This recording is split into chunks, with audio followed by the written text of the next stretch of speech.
Hello, and welcome back to the Zen Embodiment YouTube page. I've been doing these bare bones conversations, and they've been going really well.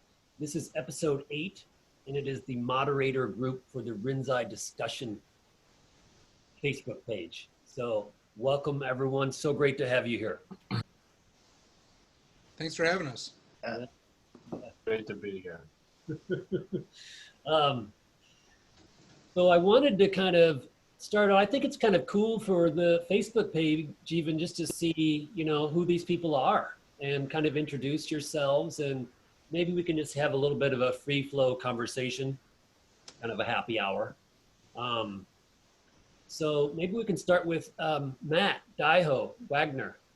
What's your story and what brought you to Zen? I would love to hear that. Sure. Pain, primarily. Yeah. So I had some pretty crushing anxiety and depression, lifelong, very existentially driven, and I didn't really have any other alternatives. So I went to a Catholic prep school, so maybe that helped set me right on the right path. So I had been looking for something for that entire time, and I just so happened to stumble upon a teacher that was in the area, and I began sitting with that group, and that was right as I was beginning college. So I sat with that group the whole time, and had deepening practice along the way, and a number of experiences along the way, and that profound dysfunction, I would say, that deep-seated anxiety and depression, that started to resolve tremendously with practice. And it was no longer ruling my life. And I've had a number of experiences that shifted that understanding tremendously. But it's kind of like the issue of when you start opening up that door, and you see your life start to transform, it raises other questions. And I felt like I needed to dive deeper into it, and to see just how far this goes.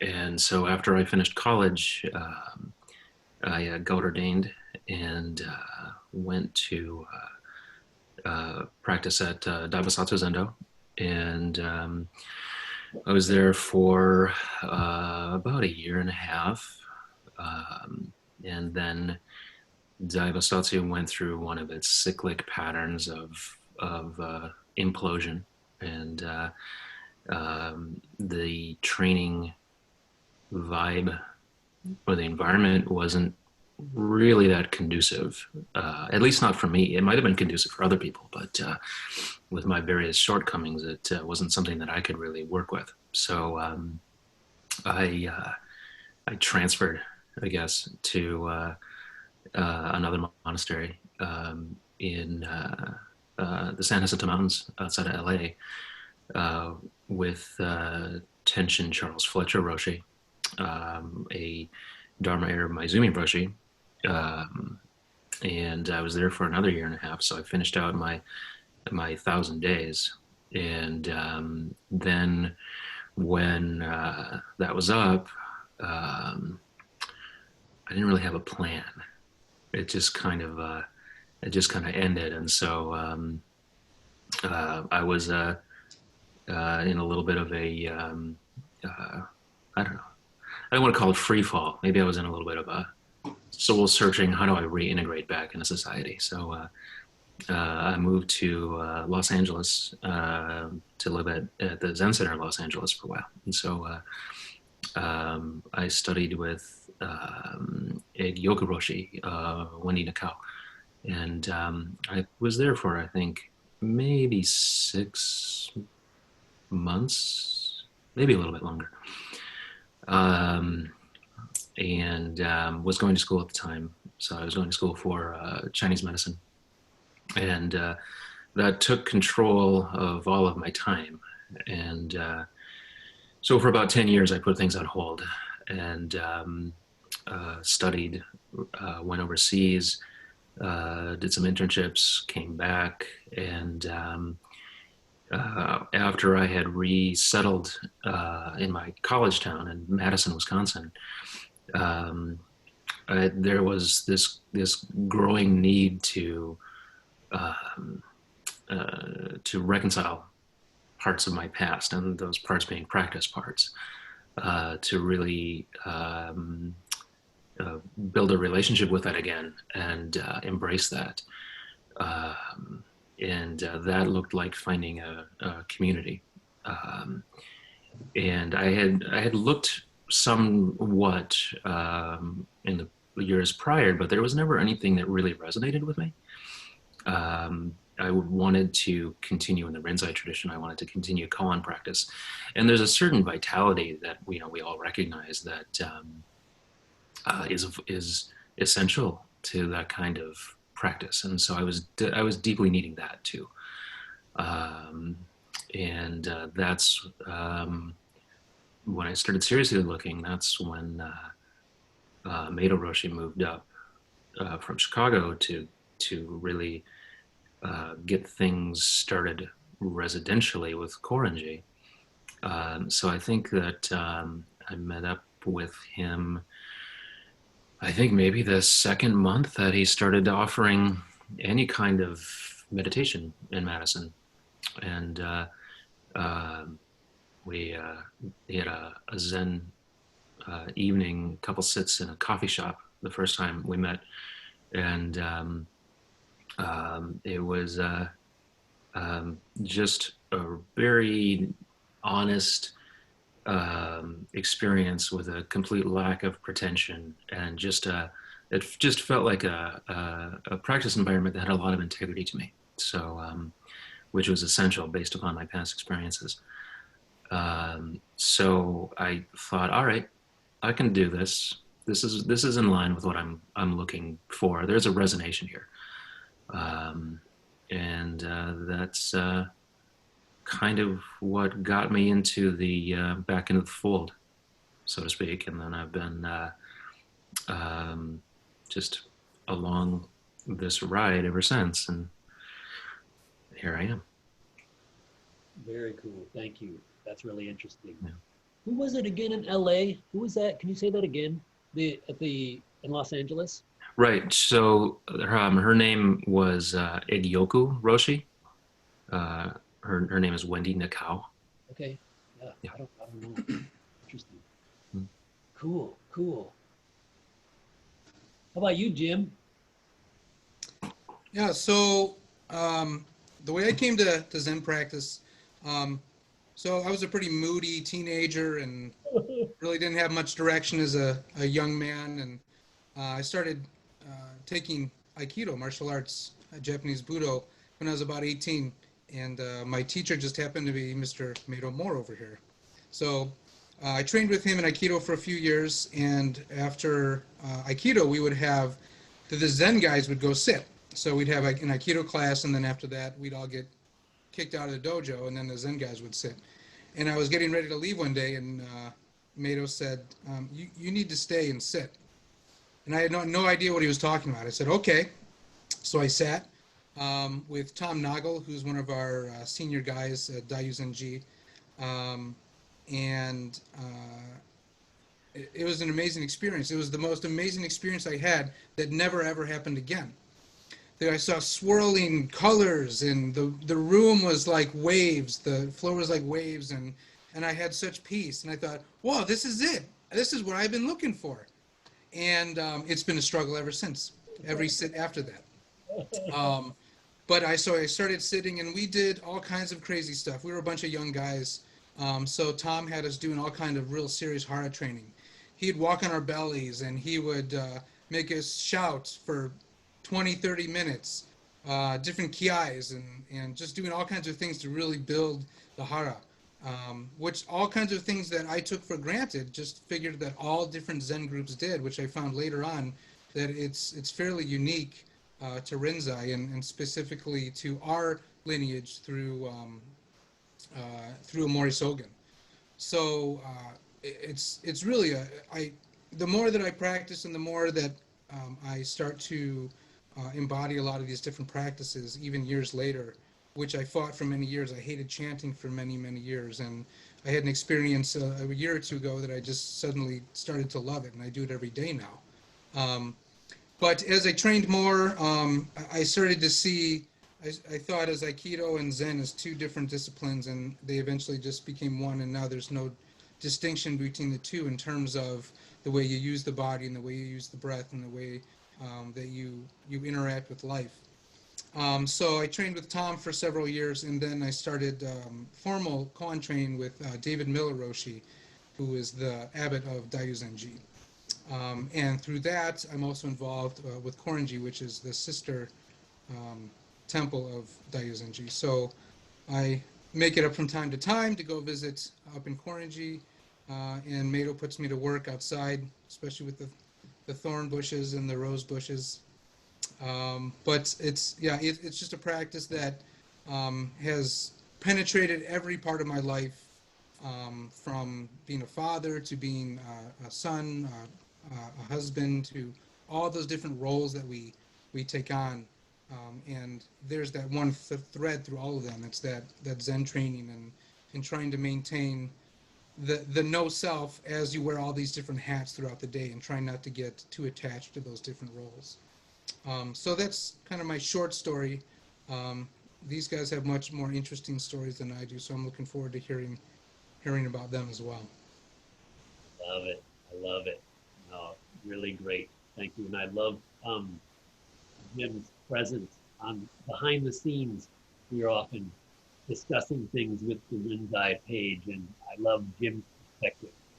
If we ever get a little too into Zen, I feel like Jim will kind of give us a really sane kind of, we get too zen-y or something. He'll give us something really sane. I feel like I love that.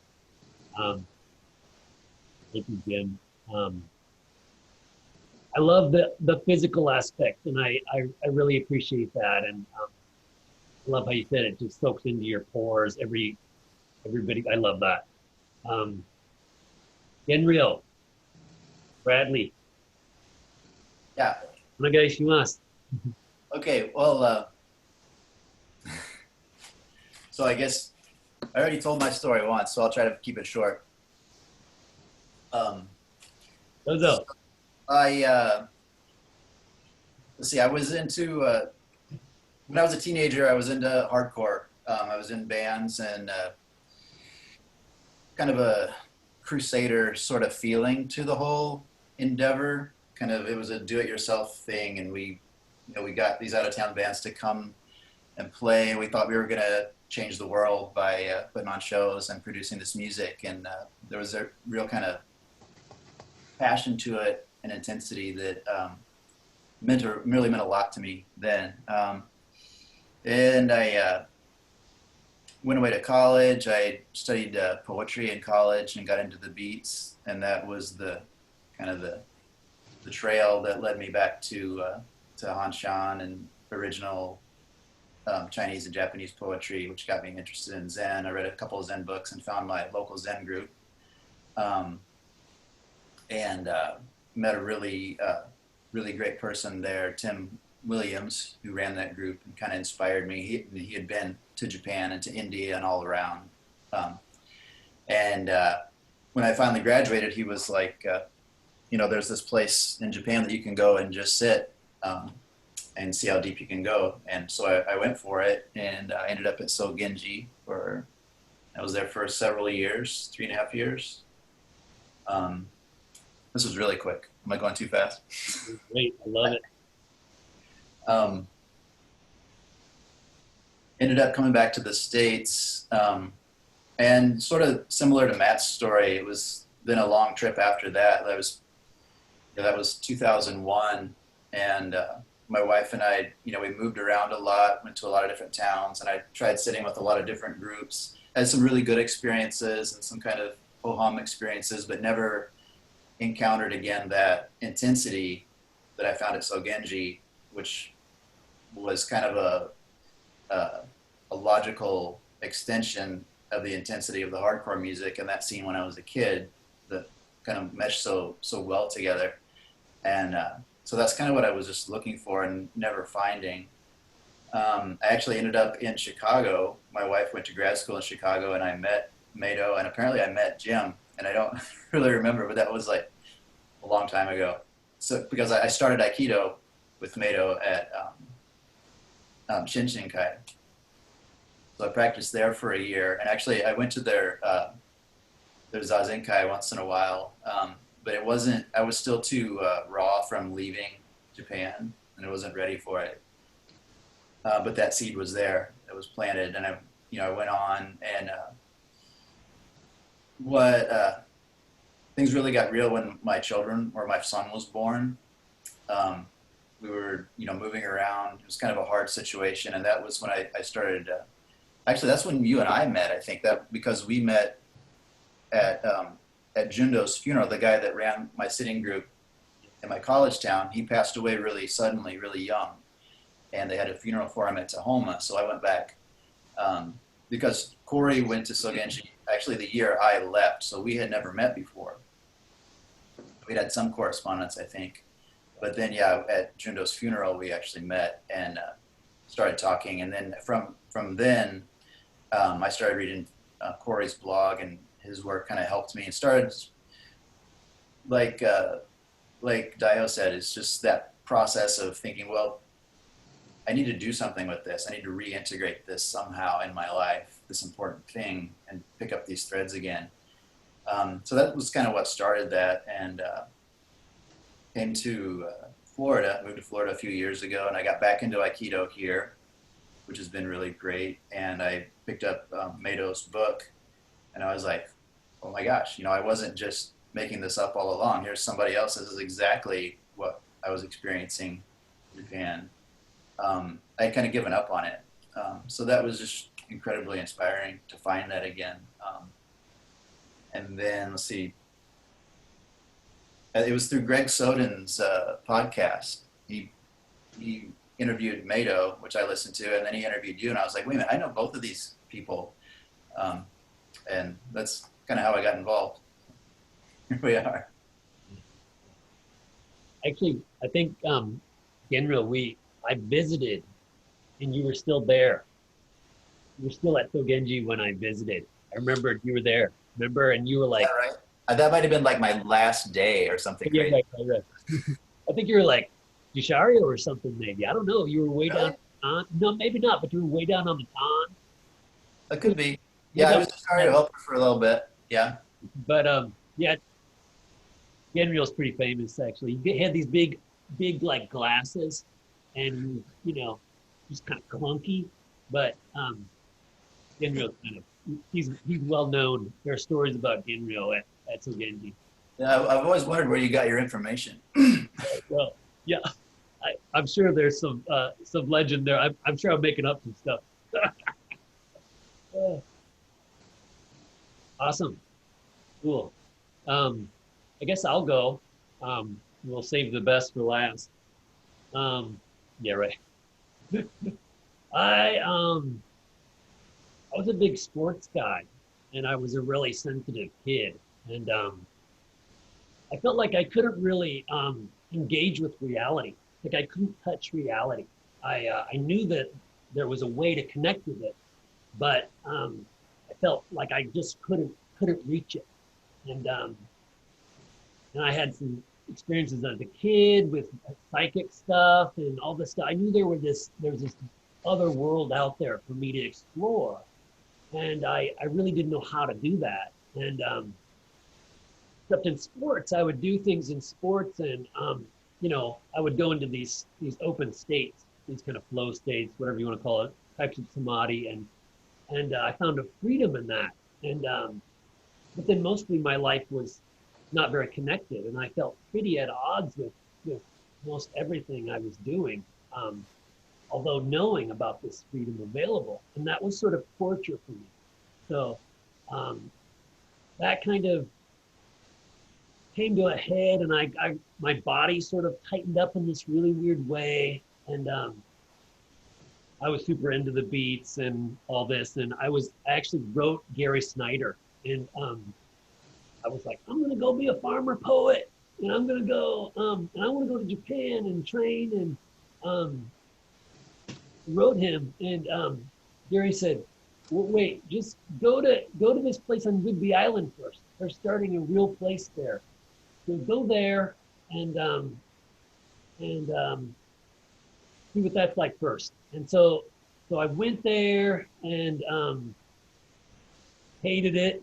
You know, the head monk was like this kind of handsome Los Angeles kind of charismatic guy, and he was pushing my buttons.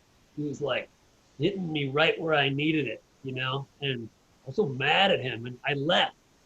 I'm getting out of here, this Zen stuff. I don't want to be a monk, you know. And I went and I was traveling around. I was in Cuba, and I can't enjoy Cuba. What? If I can't enjoy Cuba, then I've got to figure out something inside. And so I somehow, over time, made it back to, you know, the States. And then I wrote Yusan, who's my former guest on the page, on the YouTube channel.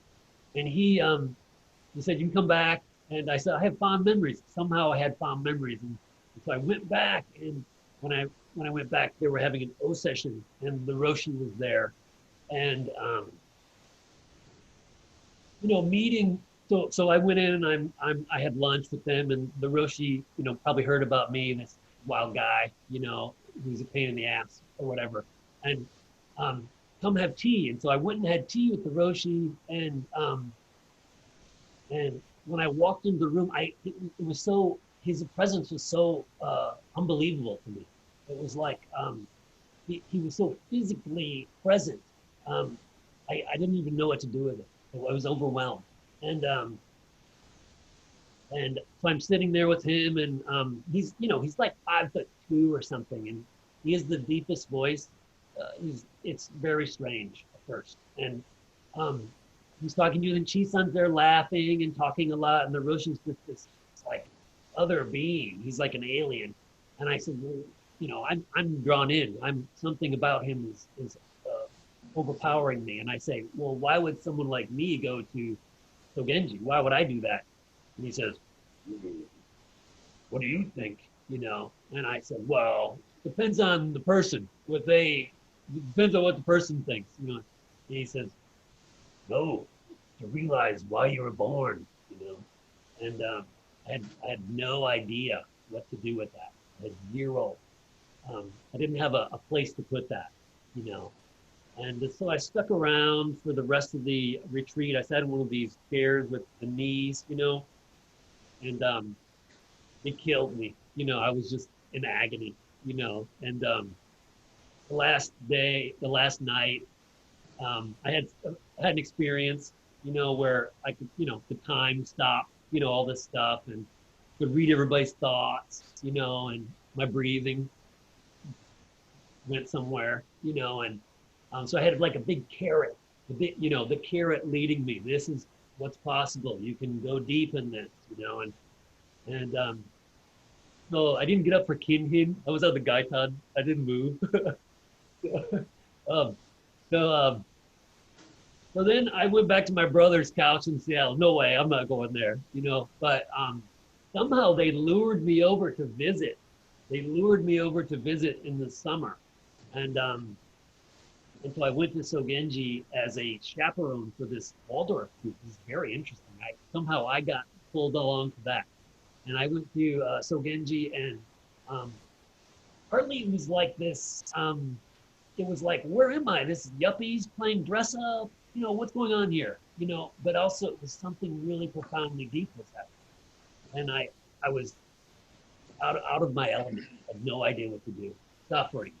And the Sanzen, I got to have Sanzen with the Roshi. It just blew me away. Yeah, forever changed me. And so I came back on that trip, got figured out how to. I did this horrible job to get back there, and I went for several years over there. It keeps growing. The number of years I was there keeps growing. I think it's up to 20 now. I was there for 20 years now. Yeah, I'm joking, but yeah, no, it was great. It was totally changed my whole life. I meeting the Roshi was like meeting someone always in that free place I had found in sports. Someone with moving from a place of total freedom in a certain way for me. So followed him, and it was a yeah, completely transformative experience. Came back after coming home to start a family, which was sort of infamous, and was ordained. Came back and had to get away for a while. Went to Minneapolis and tried to find a way to express myself. Some of the experiences I had there, I needed to find I had something to offer and I didn't know how to do it. And it was like the road for me had been a medium I could use, and that I needed a new medium. And so eventually I get into healing work, and then I started writing this blog. And the blog was a way for me to become clearer about expressing these things. So in order to say something true, I had to find that true thing and be able to express it. And so instead of feeling awful whenever I talked about this stuff, I started to feel a little bit better. Oh, I'm actually saying something real here. And so then that grew for a while. I ended up on a couple of Facebook pages, and I would write something, and then Meido more would come on, and he would write it better. He would be more clear. He would always be a little more articulate. It was always better. I really appreciated that. And just really, I was really impressed by Meido. And just like Genryo, just feeling like, oh yeah, this feels really good. This feels very similar. This feels embodied. This feels like a really deep practice. And so eventually got on this moderator group and have been really enjoying being friends with this wonderful group for months now. Maybe a year. What is it? A year? Something like that. At least. At least, yeah, no, and it's been wonderful for me to have, we say friends of the past or whatever. It's been wonderful. Anyway, I think that's my story. If I wasn't too long, could we go on to Meido more, please? It's like really amazing to talk to you guys because I don't think people know, but this is actually the first time that like Corey and I have talked in real time to each other. We talked on the forum, but I feel like I've been friends with you for years. So it's really interesting, right? Yes. But my story is again kind of like similar to a lot of what you guys described. I think a lot of us were similar kinds of kids, and I was moody, too sensitive. Strange experiences and phenomena. The world was, I always felt like I was kind of right up against the veil of something. There was something just that I just couldn't get my hands on, but I could feel it, I could sense it, and prone to depression. Also, what I now recognize was probably pretty severe depression. But I wasn't interested in Zen. I didn't know what Zen was at all, but I knew I was interested in Buddhism. I guess I arrived at that interest pretty young age in grade school. I think my path was reading the Transcendentalists, which led me to the Bhagavad Gita and Upanishads, which led me to the Dhammapada. And when I read the Dhammapada, I was like, okay, this is something. There's something. I want this, whatever it is. So I ended up doing religious studies in school. And I ended up going overseas my junior year to a Buddhist studies program in Bodh Gaya in India, which is, many people know, it's a international pilgrimage site. It's where the Buddha sat under the Bodhi tree. So there's monasteries from many traditions there. And I got to train with Theravadan teachers, Tibetan teachers, like people that are amazingly eminent that I had no idea they were so important. When I met them, I'm sitting in a room with a guy that, when I tell people I sat in a room with that guy, they're like, how did you even meet him? I don't know. Somehow these kind of doors opened in a very strange way.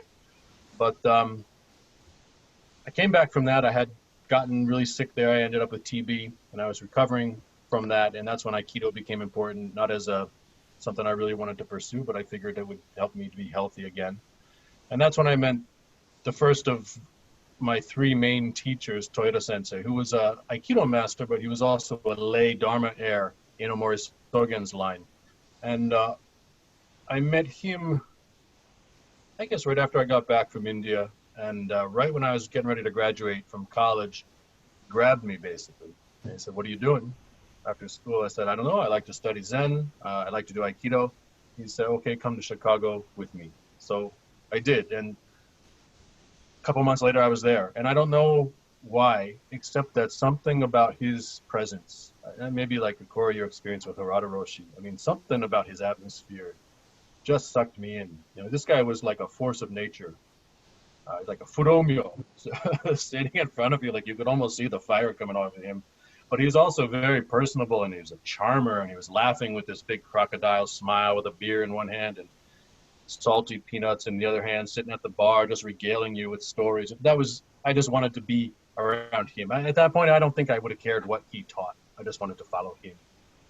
But as it happened, he was also a Zen master in the Rinzai line of Omori Sogen. So a couple months later, he introduced me to Hosuka Roshi, who was the teacher I did most of my Sanzen with. And of course, that's the line that came through Chozenji in Hawaii. And Toda Sensei's dojo in Chicago was also a Betsuin, a branch temple of Chozenji. So that's kind of how I got into the Rinzai Zen world. But I wasn't seeking it. I didn't know the difference, or if there was a difference between Soto Zen, Rinzai Zen, Zen, Tibetan Buddhism. I just knew I wanted to do Dharma practice, meditation practice of some kind. But I wanted that quality that Toda Sensei had. That was the main thing. So that was my story until he died. I lived in his dojo for 7 years, and then he passed away a few years after that. And he had the dream, along with Tanoi Roshi and Omori Roshi, to establish a sodo, a real Rinzai Zen training monastery in the heartland. But Toda Sensei died before he could bring that to fruition, so I felt like I should try to do it. And we started with no money and advertised on Facebook. What's now the Rinzai Zen discussion page was originally just the Korenji Facebook page where we did all our fundraising, and somehow we raised enough money to buy the land. Then we had no money again. Somehow we raised enough money to build the Zendo. We dedicated it. And we said, okay, now we have a monastery, but we had no place to live. And then we had no money again. And then someone came along who helped us with that. It was just this, again and again, this weird door is always open. And now we have Korenji, and we've been here for 2.5 years now. We're in our, 5th Ango now. Well, we're actually in Seikan right now, but we're going to start our 5th Ango.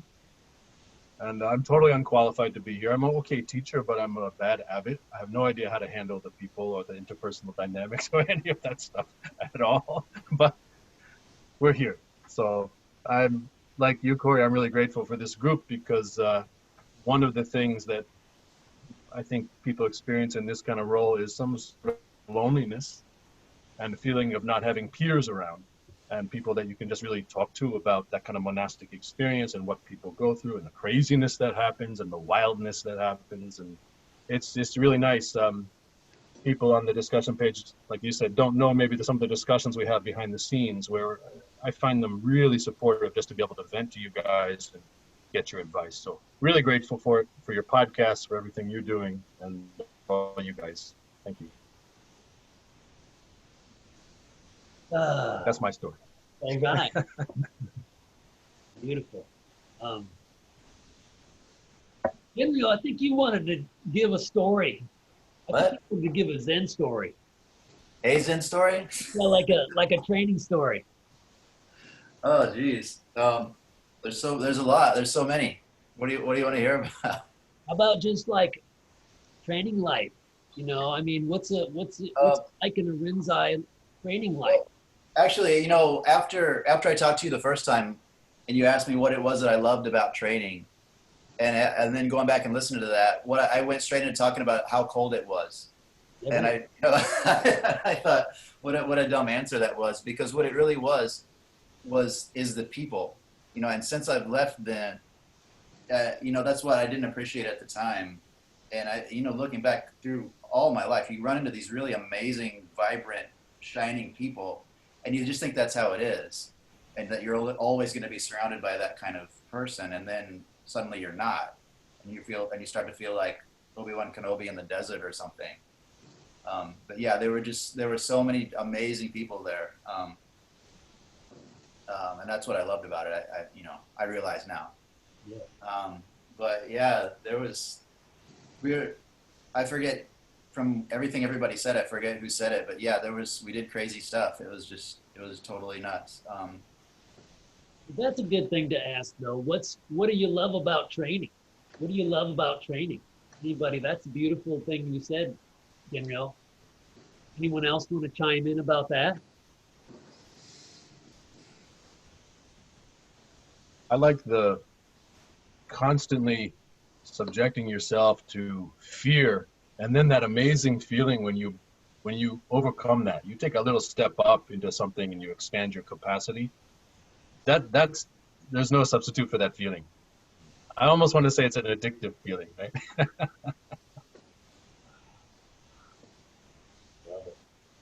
Yeah, in terms of training, I think that my favorite part of training is kind of what Meido just said, is pushing yourself beyond where you think, past your limit or past where you think you can go, and not physically to cause damage, but emotionally or psychologically, maybe is the better way to say it. And you can do that through the body, you can do that physically, but pushing yourself farther than you thought and having that same elation or that same experience and thinking, wow, that was farther than I thought I could go. That's what I really enjoy, especially when you're really having a hard session, maybe like that last night or that second to last morning, and you say, I got another day and a half to go, and I don't know if I can do it. And realizing it at the end of the session, saying, oh, it wasn't that bad. You survived. You didn't die. So I think my favorite part of training is being able to take that feeling and bring that to the rest of your life, where a bad day is really not such a bad day.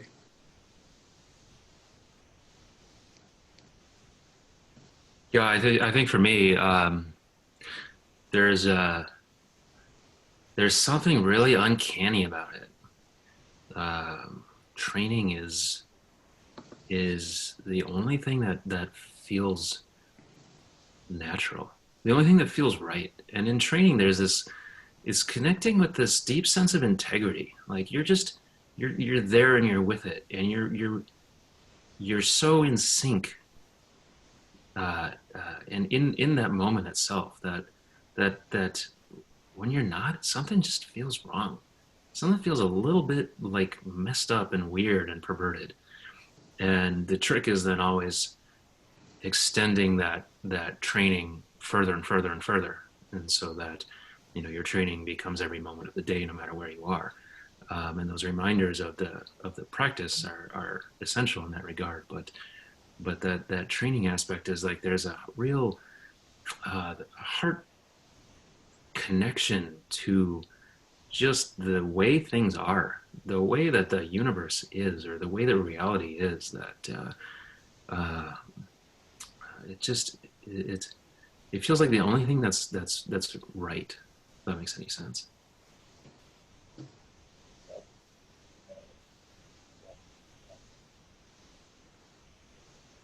Sorry, I could talk about the time me and Gisan didn't sleep. Do you know that story? Yeah. Dozo, please. I think it was probably the second, maybe the third Rohatsu when I was there. And it was because it was Oseshin, so there was no talking. So it's not like we discussed it or anything, but it was cold enough. We were sitting Yaoza inside the Zendo, and it was kind of like we were sitting right across from each other, and he wasn't going to sleep and I wasn't going to sleep. So we just kind of kept staying up. And we ended up not sleeping the whole Rohatsu, and it was the Baito that did it. We had the big jug of Baito. There was like a kind of a thermos jug of Baito, and every hour or so we would get up and pour each other a Baito. And I mean, it sounds like, you say, oh, we sat all night, but all night is only 4 hours. It wasn't like, that crazy, but we ended up, we just kept doing it and kept doing it and kept doing it. And eventually, I don't. Kyo-san was Jiki-Jitsu, and I think he figured out what was going on, and he told the Roshi. So by like the fourth night, the Roshi started coming down at 2 a.m, and he would sit with us for like an hour. And it was very cool. But yeah, the only thing that came out of it was that by the end, my head felt just like a basketball, and that was all that came of it for me. You know, I don't recommend that. It was, but like a couple of you guys were saying, it was like after that, it was like, oh my gosh, you know, you don't have to sleep, you don't have to lay down, you don't have to. You can. It was like this whole world of possibility opened up. You know, that's just what you think. You think if I don't lay down for a week, I'll die, or something.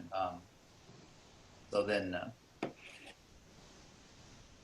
yeah. So I kept it going for a while. I know you did that too. But. I did for a time. Yes. I found it very, very helpful. Someone was asking about that today, actually. Like people were saying, you know, how do you know to do those things? You know, like people are dealing with sort of Tanden energy, and how do you know when to decide to be like the hero? You know, you go and do these heroic things, you know, and you see people who maybe aren't ready, they'll try to do that, and then they're really cracked. You know, they're not really ready to sit up all night, you know, often. And it's like an idea. Oh, I'm going to sit Yaza all night because that's what I'm supposed to do.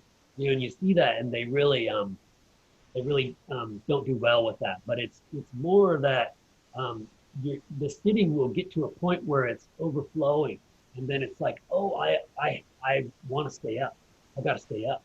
I could go and give up now and go cut that corner or whatever, but oh, my sitting it's telling me I'm supposed to keep going, and so it's not an idea at that point, and that's the sitting and the essence starts to get to a certain point, and then it overflows. And somebody was asking about that today, and it's really beautiful, important, I think, to talk about somehow.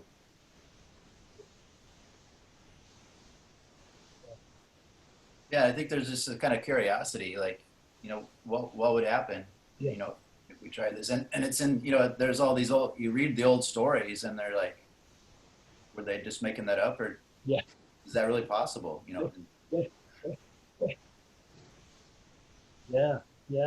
And that is an interesting phenomenon, especially when you're by yourself, forcing yourself to do those things rather than being forced, or I shouldn't say forced.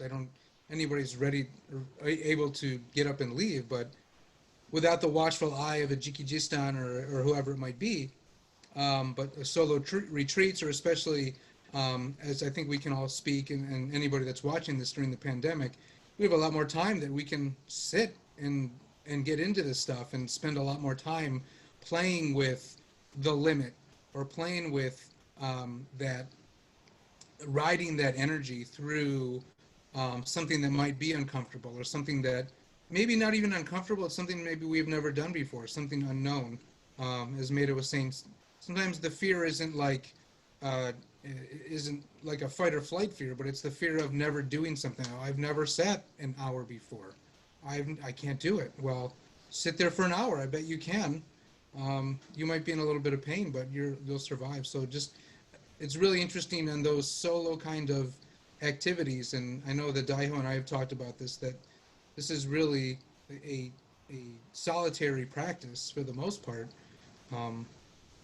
Even if you're in a sangha, you're with yourself, you're dealing with your stuff, and being able to deal with that stuff on the cushion or in movement or whatever it might be, for me is really exciting.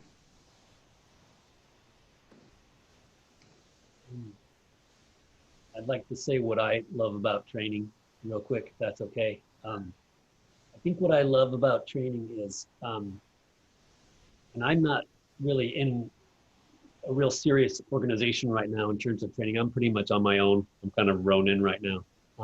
But what I love about training is that it seemed to take take me to this, shave everything down to just completely what's essential, and then having to discover what's real in that, you know. So all my ideas evaporate when having to forced to go into this most you know, my name's Ichigen, means one source, this one point, this one source, and seeing what happens from there.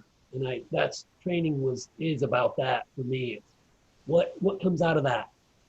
And that's totally mysterious, and it changes, and it's but moving from that place is what really interests me. And it's what interests me out in the world too. And I think maybe we can talk, we have a couple more minutes. Maybe we can talk about what we're hoping for Zen in, you know, the West. I don't know if I want to say the West, because Australia is not really the West, but out of Asia, what are we hoping for Zen to flourish? What are we hoping for? I'm hoping someone can say something about that.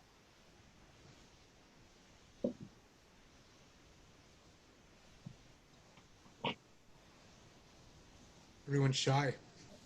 Are we done? Are we done? Everyone's worried. Everyone's worried. Man, I don't know. Well, I'll Yeah, go. I mean, Oh, yeah. please. Okay. no, I was just going to say, I mean, we all of us here talk a lot about, you know, what we call the embodied aspect of practice, and not over psychologizing practice, but the practice just in your bones, and the experience that comes out penetrates into your bones, and that's why it transforms you so tremendously. And that's, I don't know what form it's going to take, but as long as we can maintain that thread, I guess that's not a failure. But that's my worry, is that, as we've often talked as a group, we don't see a lot of it out there, or we sometimes see that emphasis lacking. So, you know, there's that traditional saying that a Zen teacher, they want to transmit their lineage, they should try to find at least one or at least a half of a human being who can carry on for them, you know. And I think all of us, we could aspire to be in that position and find a half human being to carry on that aspect of the training. Because I think there's going to be Zen, I think there's going to be Buddhism, but the Zen approach, the whole being, whole existence, body mind approach, I hope we don't lose that. So how to do that, I don't have an answer, but I feel like there has to be a place like Korenji where you can just really dig in, like Sogenji, of course, but there also has to be this amazing, creative, wild expression out on the streets, and those two worlds have to do this somehow. So I hope we can find a way to do that. We're going to do it, this group. That's right. What were you going to say, Jim? I was going to say, well, kind of riffing off of what Meido said about the transformation. You know, I don't have any aspirations to be a teacher, but I do aspire every day to be a Zen person or a Zen student, and I'm hoping that just that presence can spill into other people in my life, people that I work with, my family, my children, and maybe have some kind of influence for transformation for them. Or maybe I teach Aikido, so maybe there's an Aikido student that maybe one day heads up to Korenji and becomes the Dharma heir, or the Dharma heir of my teacher. I don't have those aspirations necessarily, but I do have aspirations to inspire people to be better than they were the day before. And for me, this has been the easiest, well, maybe easy is the wrong word, the most simple and the quickest path for that kind of transformation. So just at a very small level, just walking the earth, hoping that the work that I continue to do spills into other people's lives as well. You're like a Zen Johnny Appleseed. Yeah. Just tossing little seeds of Zen everywhere. Wandering the world. I love it. It's beautiful. Right. Yeah, I guess just to add to what you guys are saying, my hope for Zen in the out of the East is that it doesn't lose its sense of magic and wonder. That this is a deeply transformative practice, then you have to be passionate about it, and your passion mirrors it too. And I would hope that people can really connect to that, and that it doesn't become some dead and heady, overly cognized experience that doesn't have any oomph to it. So if we can hold on to some vitality, I think that we'll be doing good.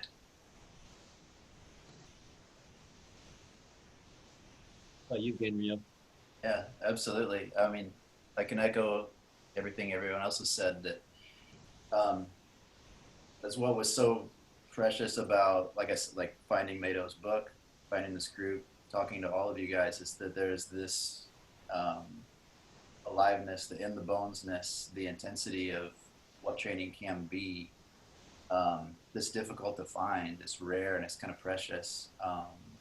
And just having these conversations, I think people need to hear that, you know, it's possible, that it's real, that there's, you know, this feeling the energy into the tips of your fingers and making that your zazen, like in your whole life, that it's not just another thing to do, you know, that it's, you know, a very real, very visceral,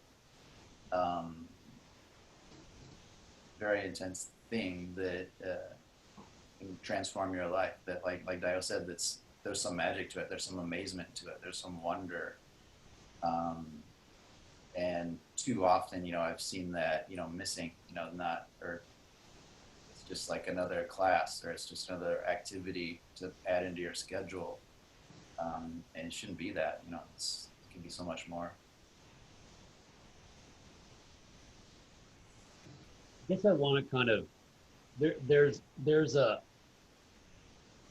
essence that comes through with Zen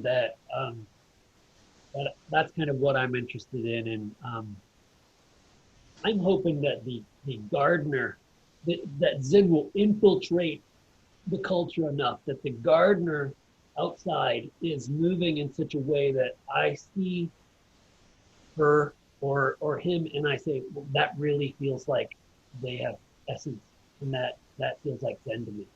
And that's kind of what I'm hoping for, is that it bleeds out, that it becomes part of what the culture is about, and that there are these deep places where people can go, like Korinji, where people can go and discover that and deepen that, and then it bleeds out, and the dancer or the gardener, you see them and it inspires you to somehow discover something. I think that's what interests me so much.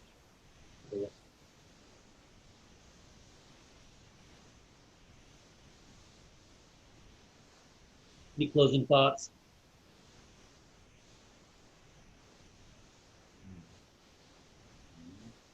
Y'all are great. It's been great just hanging out with you. Yeah, we haven't talked, so it's been really, really great. Thank you, and it's so great to just see your faces and to hang out with Meido. That's pretty special. I put on a samugi. Kind of. We're gonna hang out in person sometime. We should film that. I can't wait. We all have to go hang out at Korinji sometime. Yeah. Please come. Please come. Okay. Great. So I guess that's episode 8. Thank you so much, and I hope this is a benefit to somebody out there who's looking for something, and maybe they'll join the group and they get to know us a little bit better. Thank you so much. Yeah. Okay. Thank you. Okay. Sure. Okay. Bye-bye. Thank you. Yeah. Let's see. I'm gonna stop the